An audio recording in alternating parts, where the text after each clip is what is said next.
네, 트럼프 대통령에 대해서 언급을 했는데 트럼프 대통령이 재선에 성공을 할 경우에 증시까지 성공을 할 가능성이 높다. 이런 분석이 나왔습니다. 그 이유가 좀 재밌는데요.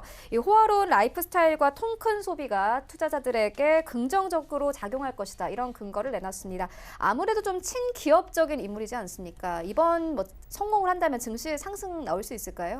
일단 보니까 지금 이 인물이 실러라는 노벨 경제학상을 타셨던 네. 분이죠. 통상 그런 분들 얘기하면 상당히 좀 신뢰가 있다 이렇게 보는데 여기까지 좀 한 가지 좀 조심을 좀 하실 것 같습니다. 기본적으로 전제 조건인데요.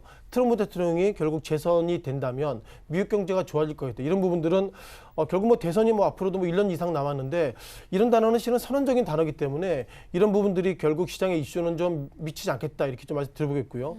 자, 그렇지만 몇 가지 좀 데이터를 보시면서 결국 트럼프 대통령이 지난 취임 이후에 어떻게 다우지수가 상승했는지 그걸 보시면서 유추할 수 있다 이렇게 보겠습니다. 자, 눈에 띄는 것들은 2017년도 1월 달로 좀 돌아가 봐야 되겠는데요. 자, 다우지수의 모습을 좀 잠시 후에 좀 보실 예정입니다. 자, 다우지수 지난 1월 달 같은 경우에는 어떻게 보면 2016년 11월 달만 보더라도요 19,000선입니다. 그러다 보니까 최근 들어서는 오늘 같은 경우에는 26,000선인데 과연 이것이 트럼프 대통령이 취임해가지고 그 취임 효과로 이렇게 다우지수가 상승했을까 이런 부분들 예상보다 좀 퀘스천마크를 가지고 있습니다.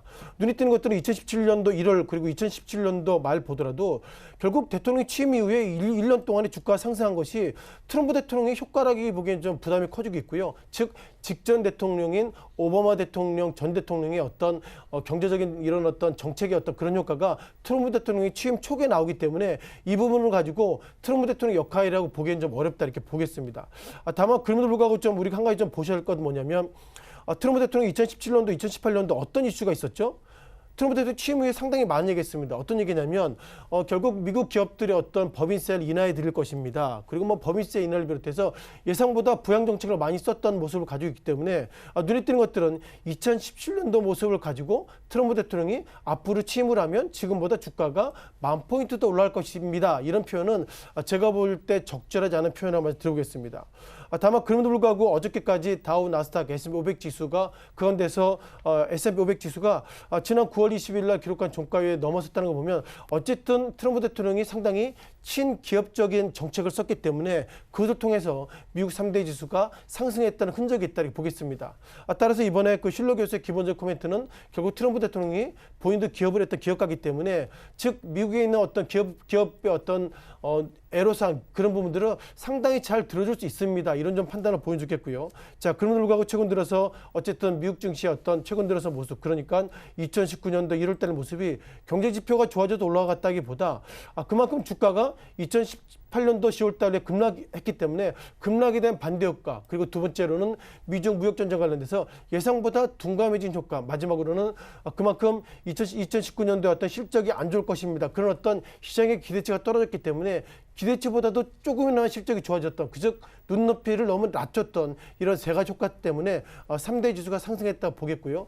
정리해보면 누가 대통령이 되더라도 그건 대통령이 되고 나서 문제이지 특정인이 대통령이 된다 하더라도 결국 미국 증시가 상승할 것이다. 그런 부분들은 조금 약간 위험한 발언이라고 좀 생각하고 있습니다. 네, 그렇다면 증시 강세 언제까지 이어갈 수 있을까요? 최근에 뉴욕 증시가 상승세 이어오면서 한 전문가는 미국의 증시가 도치가 위험한 수준이다. 과매수 가능성도 있다. 이렇게 보고 있거든요. 어떻게 일단 보십니까? 과매수, 과매도 이런 얘기를 좀 하고 있고요. 국내 증시만 하더라도 결국 어떻게 보면 우리가 한국 코스피 지수가 급락했을 때 그동안 국내 전략가 애널리스트들이 한국 증시가 급등할 것입니다. 이런 코멘트 했던 그 애널리스트가 급락하면 우리가 페이퍼가 나옵니다. 애널리스트 고백해가지고 이런 팩트를 내가 잘 못 봤습니다. 이런 고백이 나오는데 결국 미 증시에 대한 방향은 기본 베이스는 어떻게 보면 경제 지표를 보시면서 판단하는 것이 맞다고 보겠고요.